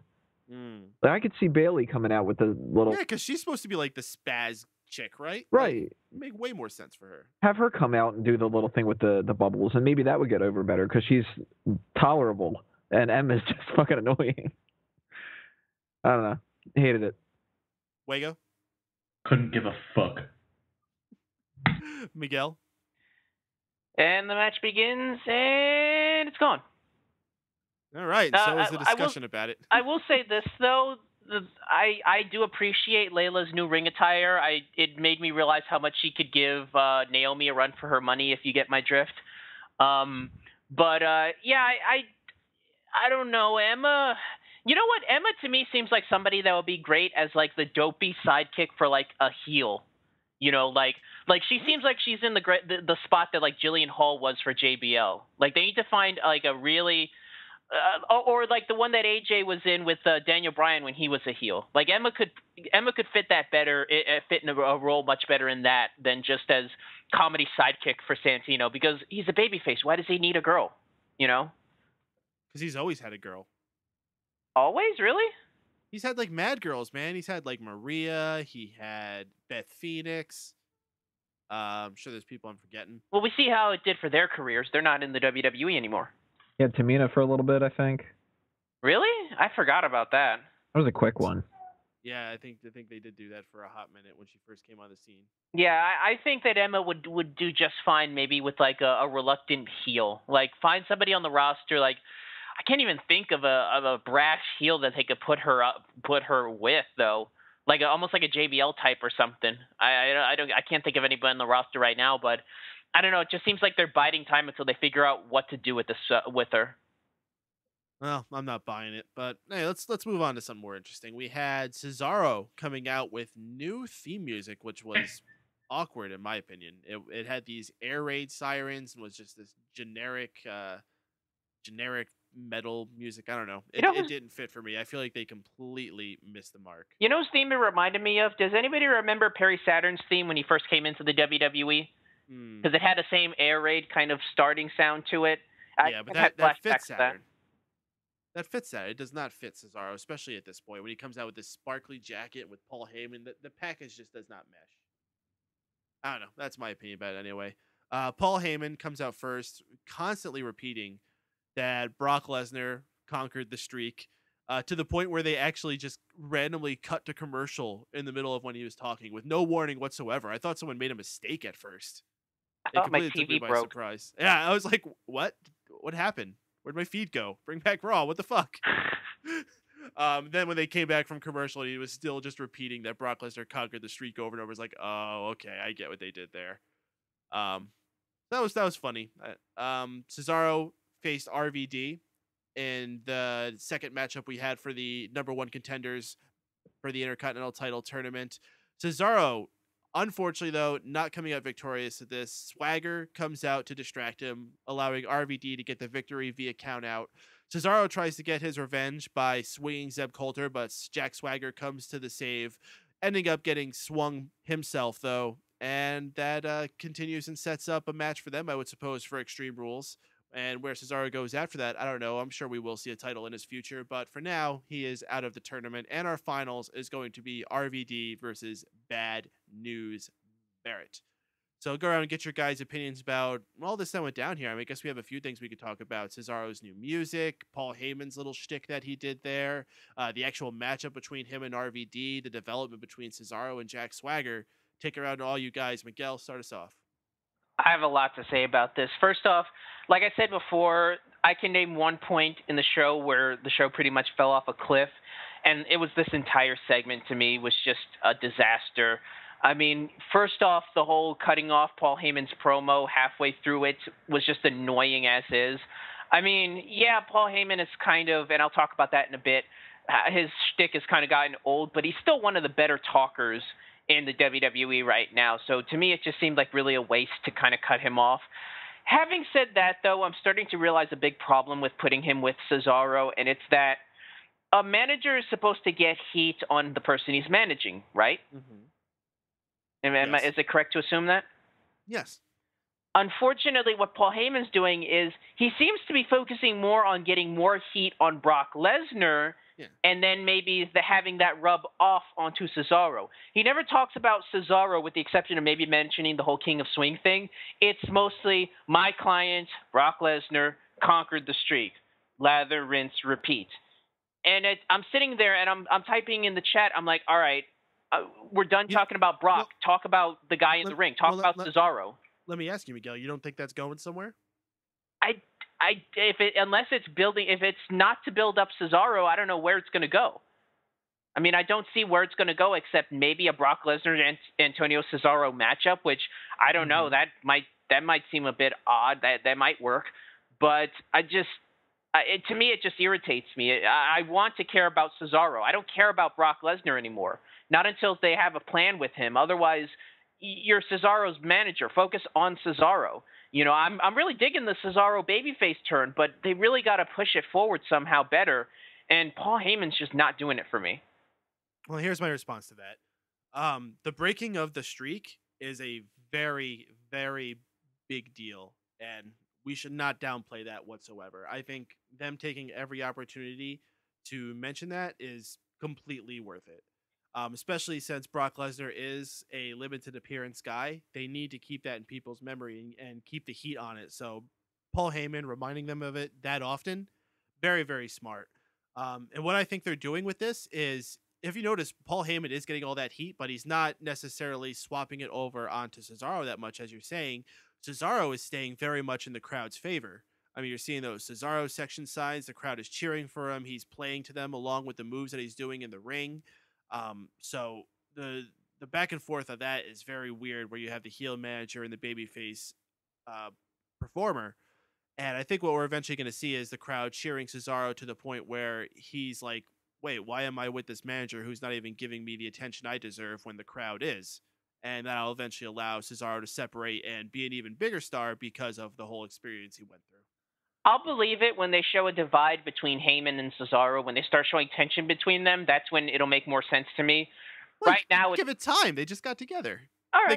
They gotta have a happy relationship before it can get rocky. I get it, and you might be right. I might have to give it more time, which is something that the show didn't give that matchup. The fact that they not only cut off Heyman during a promo for a commercial, but the fact that they gave us another commercial cut halfway through the matchup really just frustrated me to the point where I was pretty much done with the night. But in terms of the match itself, did anybody but me notice that the matchup was a little bit sloppy? RVD especially, I noticed, was pretty sloppy. Yeah, it felt like just everything in that matchup was just a second off. Like their timing just wasn't quite right, which is really sad because this is the matchup I was looking forward to the most. I really thought a Cesaro, Heyman, RVD feud, given the history between those guys, really had a lot of legs and could maybe take them into the next 2 or 3 pay-per-views. But I don't think that's where they're going because they didn't play off of it at all. Maybe down the line you might see it, but it seems like their big thing is Swagger versus Cesaro, which, I mean, I thought the build-up towards the end was fine, but this whole matchup this whole setup, this whole bit was just too much of a cluster, and it was hard for me to rebound after that. All right, Tony, what was your opinions throughout this whole shtick that we had? Like I said, there's like 5 things of points we can touch on here. Cesaro's theme music does not fit him at all, and it's really a shame because I wanted him to have music really badly. I didn't want him to come out with just Paul Heyman, especially if they're just going to keep doing the repeating thing, which I don't like at all. I don't think it's doing anything with this whole the streak thing. I don't think that's the way to go about it. I think they're running that into the ground. Cesaro versus Brock Lesnar, WrestleMania. That's going to happen. Either that or SummerSlam, but I would wager more so WrestleMania. Let's see, theme song. As far as the tournament goes, that was something that I called last week. I knew that that's how they had to do it. A lot of people were expecting Cesaro to win the IC title, but to me, that wouldn't have been the right time for it. He needs to do that after they figure out what they want to do for him. Giving him the IC title right now would end up just hurting Cesaro because they would end up having to have him lose matches to kind of get contenders out, and they don't want you to have him do that. That's why he lost tonight with a cheap count-out thing instead. RVD, god damn it. Man, I just don't like RVD. And that stupid backstage segment that they did, one of the worst things that we had talked about before, where RVD does nothing but that stupid RVD taunt. My goodness. And I swear the freaking thing is, are you talking about me? And his response is to do the RVD thing again. That doesn't answer the question. You're just pointing at yourself. God damn it. Cesaro almost dropped RVD on his head when he did that one powerbomb. Mm-hmm. And that looked pretty bad. That was just, that happens every once in a while. It's not like how Cesaro's a dangerous guy in the ring or anything like that. Just a regular kind of segment that ended the way that I expected it to and did exactly what I expected it to do. And I could have skipped it and it wouldn't have mattered. Wago, what'd you think about this whole shtick? As far as Cesaro's music goes, it's fucking atrocious. But at the same time, between the glittery jacket and his babyface alignment with Paul Heyman, I wouldn't know what theme to give him. So I can't fault WWE too much. Hopefully it's going to be one of those situations where he has a theme for a few weeks and then they change it up again. Hopefully not as much as they changed Wade Barrett's, but I'm hoping they find something for him better. As far as this match goes, clunky as hell, and I just could not get into it. The best match of the night was definitely Sheamus versus Wade Barrett, so wasn't really into this, wasn't really into Paul Heyman's promo either, so I was just kind of down on this whole segment. Shat on the whole thing, then. Yeah, I just shat on the whole thing. Because Wago don't give no fucks.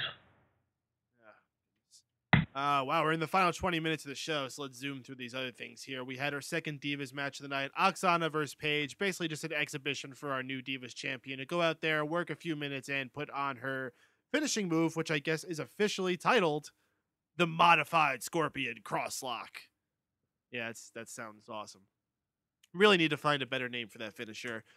Wasn't it the page turner, or was that something else? No, that's that swinging move that she does. That's the page turner. Oh. What a dumb thing for Cole to say. She calls this the modified name of move what it is. That's so freaking ridiculous. Yeah, I think eventually they'll come up with something more. They kind of like how they used to call it the label lock, and then they finally found a gimmicky name for it. I'm sure eventually they'll come up with something for her. Awesome move, though, and it certainly deserves a better name. If it was just some random move, you can call it by its whatever normal name. How about the web page? So, Tony, what did you think about this Divas match? I laughed at that, but I was seriously sitting here thinking about like other page puns, and I couldn't think of anything. This was another terrible segment. We already saw her face Oksana on, I think it was SmackDown. It might have been Raw, or it might have been Main Event or something. I don't know. If it was SmackDown, then of course they just redid it because SmackDown's terrible. Are you sure it wasn't Cinemax? It might have been. God, it's just Oksana is garbage, and she really doesn't deserve to have a job there. The only one who is worse on the roster than her is Rosa Mendez. So whatever they're doing to keep their job, hey, Divas, pay attention because it's working. You put Eva Marie ahead of them? You know what? At this point, I would, because she hasn't wrestled a whole lot, so she's got at least a little bit of room to improve. At least she has heat. Right. And Oksana's been around long enough that she should have picked up something, and she hasn't. Same thing with Rosa Mendez, who wrestles, like twice a year. But Oksana is not somebody you throw out there if you want to actually have a decent or even bad match. If you want to have a horrible match, then you can. And she pulled that off, so congrats for sticking true to your roots. Her entrance theme is awkward, and the only way it would be worse is if she was given Cesaro's. Paige looks good doing that Scorpion crosslock thing, and that's going to get her over pretty well. Beating Oksana is not. Wago, your thoughts about our Divas match here? Didn't watch. All right, Miguel.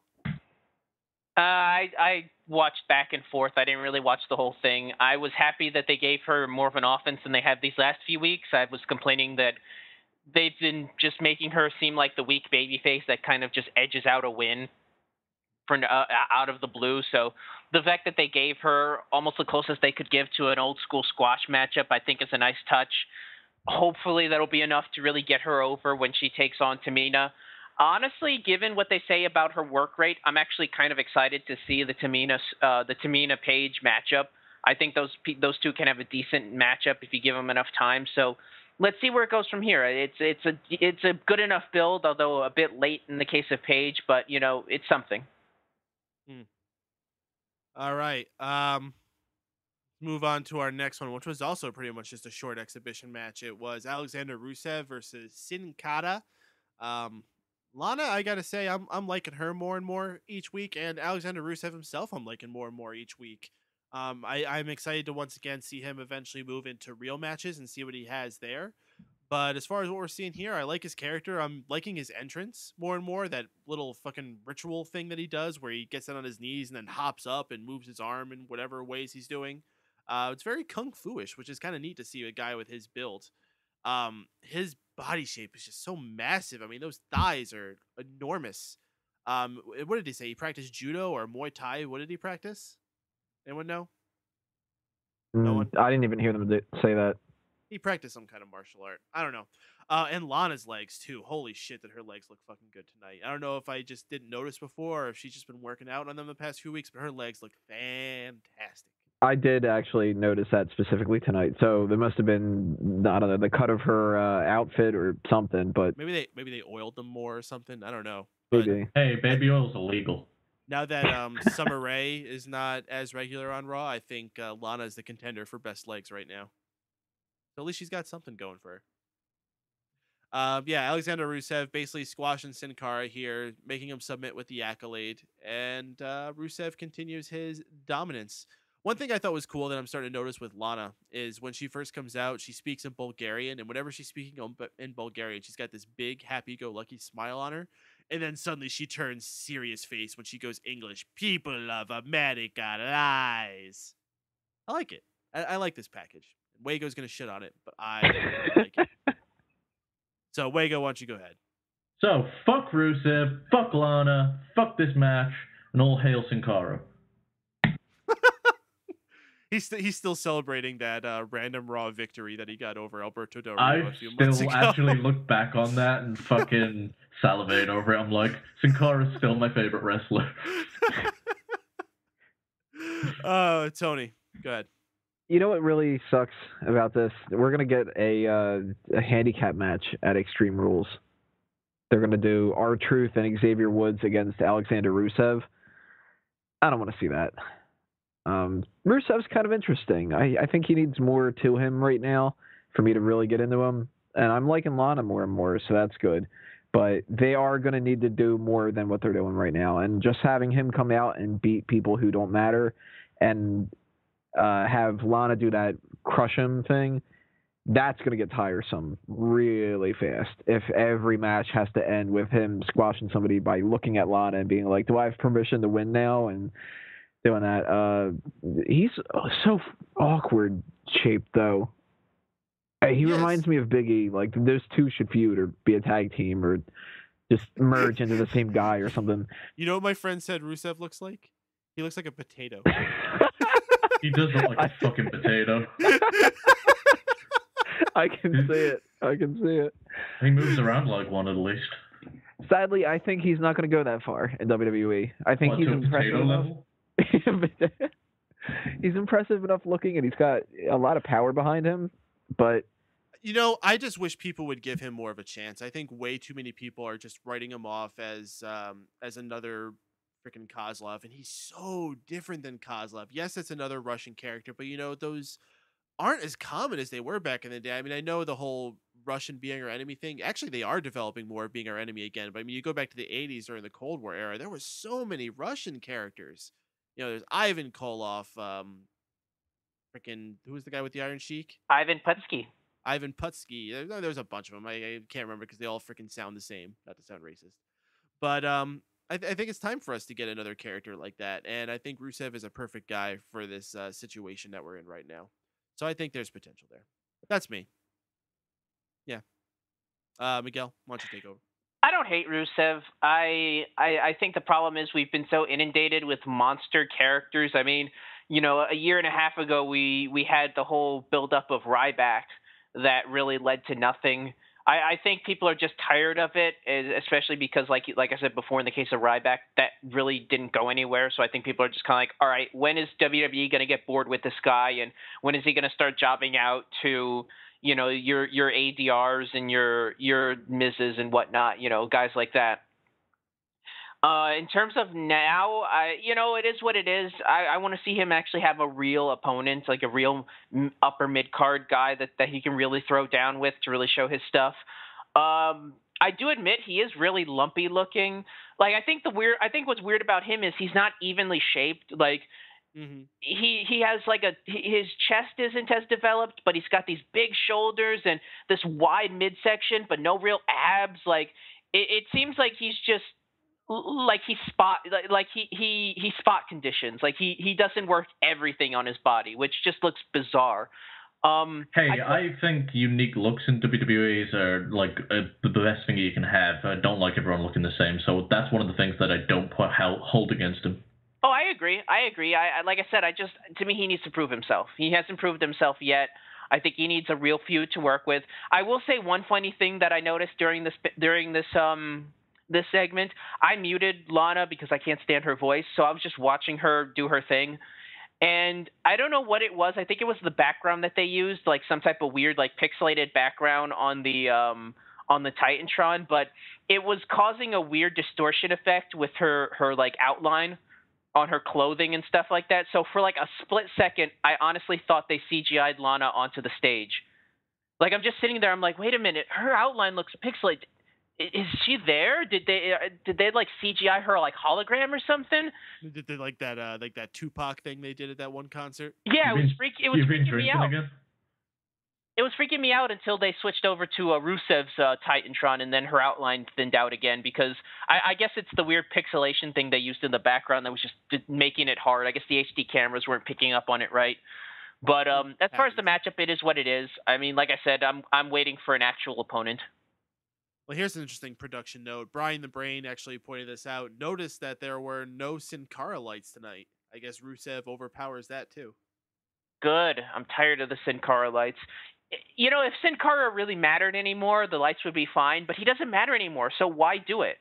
It's like Zack Ryder making his hair. He doesn't care anymore, so why should he care about his hair? We don't care about Sin Cara, so screw the lights.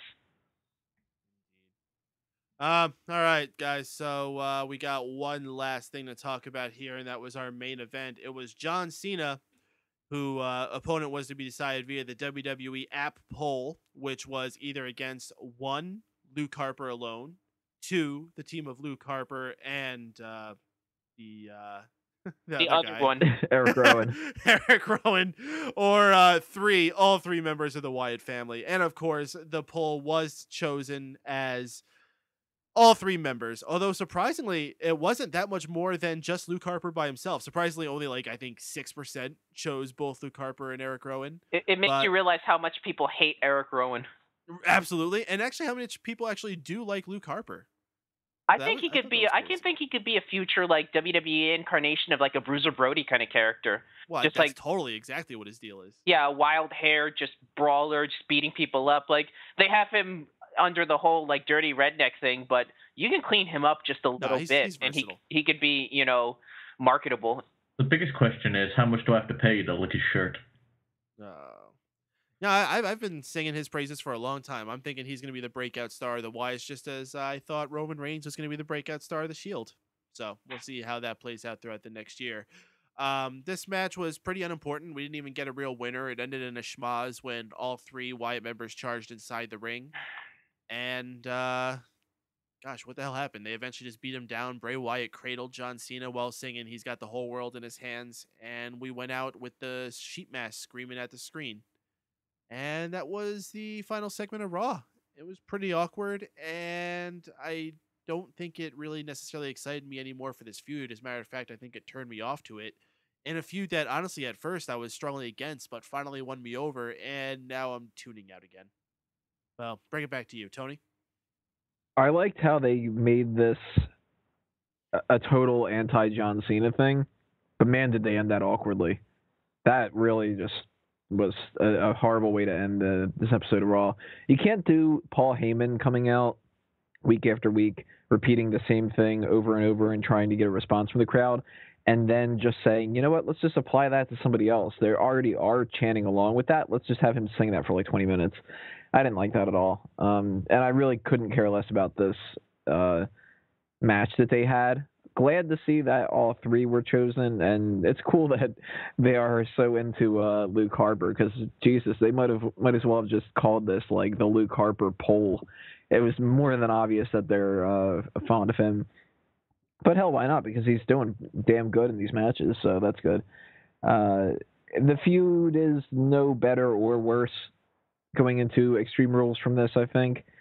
And that's obviously not their goal. They really want that to go up and up and up as time goes on. This didn't help it at all. Wago? I did not like any of this fucking match. One, I think it's ridiculous that you can't just give the Wyatts the win. I mean, it's 3-on-1. It's not going to hurt Cena whatsoever, and I'm still not 100% sure that Bray Wyatt's going to beat him in Extreme Rules, so any win that he can get on Cena is going to be best. So, after the shitty match and the awkward finish, he went off singing He's Got the Whole World in His Hands, and it was just long and awkward. That's pretty much the majority of their feud since WrestleMania, long and awkward. That could be the whole description of tonight's Raw. Oh, Miguel, what'd you think about our main event? It was what it was. It kind of felt like almost a repeat of the matchup we got for WrestleMania in a way. I think that's the problem with this feud, is that it's gone on a bit too long for what it is. I really think that I know why they're doing it like this, because they wanted Cena to get the big win at WrestleMania, but they wanted to give Bray the pickup win, which is fine. But I don't know. I think the shenanigans between these two are starting to kind of wear thin in a way. I like Bray. I think he's a great mic worker, but I think my biggest problem is that it feels forced now. Like you said with what Wago said, they caught on to the fact that people like singing with the Wyatts, and now they're going to shove it down our throat. And I think that's the death of any good gimmick when WWE latches onto it, because they push it like crazy. We saw it for a good example, the Fandangoing thing. You know, when that started to catch on, it started off really organic, and then WWE shoved it down our throats, and people stopped doing it, you know, because they knew that that's what WWE wanted. It felt too forced, and I really didn't like that, and I think that's what really turned me off. And that ending, like I said, just went on way too long. It was just really awkward. I want to pull something out of the chat room here. Joseph Stallman making a really good point. If the crowd would have been into it, singing and waving their hands, then this would have probably been a great ending. And I agree. And it actually brings up something I was thinking in my head. If they were in a smarkier town, like if they were at the Garden, doing this whole, you know, the crowd hates you, John Cena, and they're starting to move to me, I think that would have been a lot more effective as opposed to where they were kind of into Bray Wyatt, but there was still not as much support for him as there would have been to really make this be driven home. I think that's always been a fault of WWE's booking. They've never really considered what crowd they're going to have when they want to work a particular angle. Yeah, and this is just a case of where this could have been done on a different night in a different venue, and it would have worked a lot better. Yeah, I think the problem is WWE's trying to have their cake and eat it too. They know that the Wyatts are popular, but at the same time, they're hesitant on pushing them to be that. You know, they're supposed to be heels. They're not supposed to be popular guys in that regard. I mean, it's like what JR said online. Heels are not supposed to be liked. You're not supposed to cheer along with the heels. You're supposed to hate everything they did, which is what the Wyatts were about earlier. But now that people are starting to get into their gimmick, it's kind of hard for them to kind of keep that status quo, especially given a guy like Cena, who his mere existence can shift the status quo of any crowd he's in. All right, guys. Well, with that, we are going to conclude our main conversation about tonight's Raw and pretty much the main part of our broadcast here. However, we still have a few bits of business, the good, the bad, the ugly, and a few little bit more talks about tonight's Raw. However, that's going to only be in the archive version, so you people joining us live, we're going to be cutting you off in a moment here.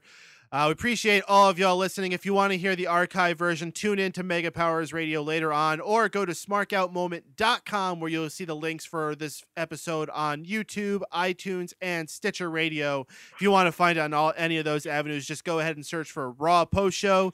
It'll take you there. And of course, subscribe to us on Facebook and Twitter.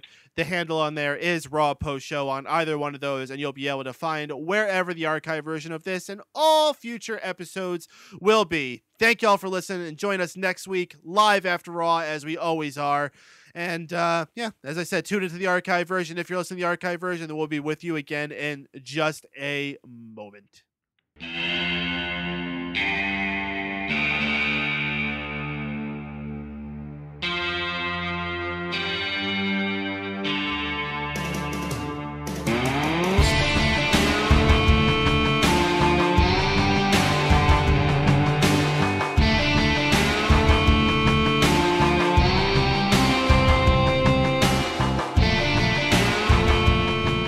All right, we are back on the Raw Post Show on Mega Powers Radio, and it is time for the good, the bad, and the ugly, where we talk about what we thought was the best part of the show, the worst part of the show, and the most embarrassing part of the show. Let's start off with Mr. Tony Mango. What was your good, bad, and ugly for tonight? Good. Bad News Barrett gets pyro.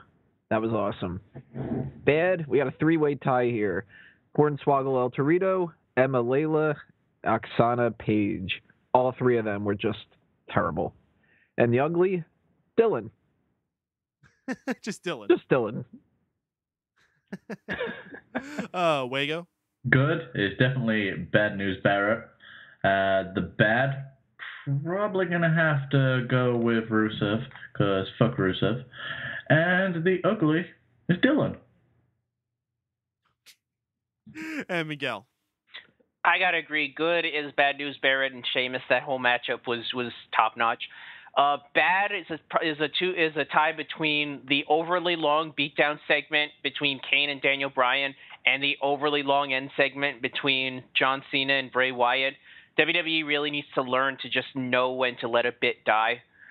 And ugly, the whole Cesaro RVD segment, the whole thing, from beginning to commercial break to other commercial break to end, that really did kill the night for me. All right, and for me, my good, I'm going to make it unanimous. Bad News Barrett getting the good tonight. Really impressive job with him tonight and how his character has evolved and become so awesome, gotten the crowd behind it. I love it. My bad, I am going to give to the final segment. I agree with all you guys. Dragged on way too long, really awkward, and not all that fun. And my ugly, I am going to give to Cesaro's new theme.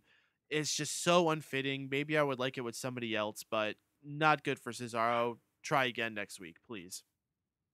All right, well, with that, let's wrap things up here by giving all the hosts here an opportunity to tell you about all the things they got cooking up in their ovens. Tony, you're going to go last, actually. I always keep you last. Last, certainly not least. You go first. All right. Make sure you check out this Sunday, April 27th, 8 p.m. Eastern Standard Time here on Mega Powers Radio for a special edition of Addicted to Anime. We've got a large group of casters. We're going to be discussing Pokemon and pretty much having a nostalgia trip as we talk about our memories of the games, anime, and pretty much the whole series in general. Also, UDMMA is in the process of having a reboot, and we'll be back soon with the Octagon table.